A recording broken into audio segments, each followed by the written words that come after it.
1 Samuel chapter 7.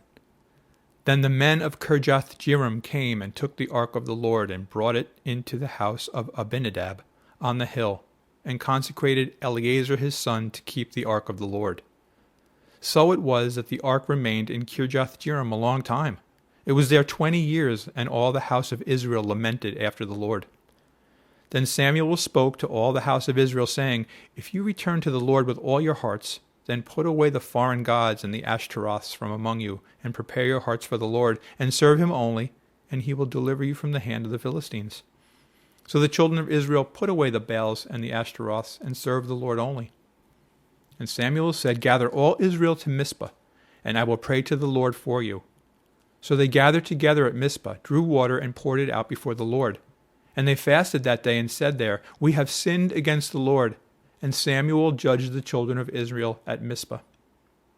Now when the Philistines heard that the children of Israel had gathered together at Mizpah, the lords of the Philistines went up against Israel. And when the children of Israel heard of it, they were afraid of the Philistines.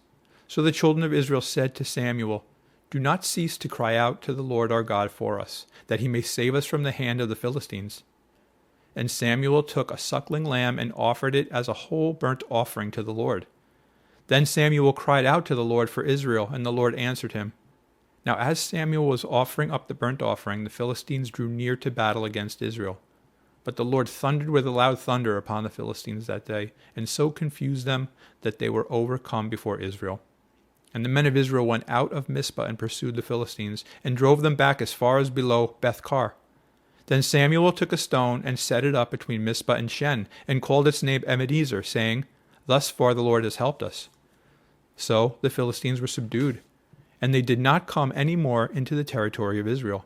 And the hand of the Lord was against the Philistines all the days of Samuel.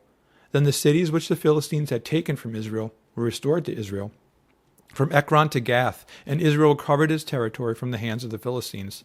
And there was peace between Israel and the Amorites. And Samuel judged Israel all the days of his life.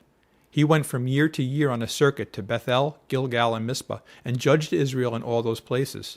But he always returned to Ramah, for his home was there. There he judged Israel, and there he built an altar to the Lord.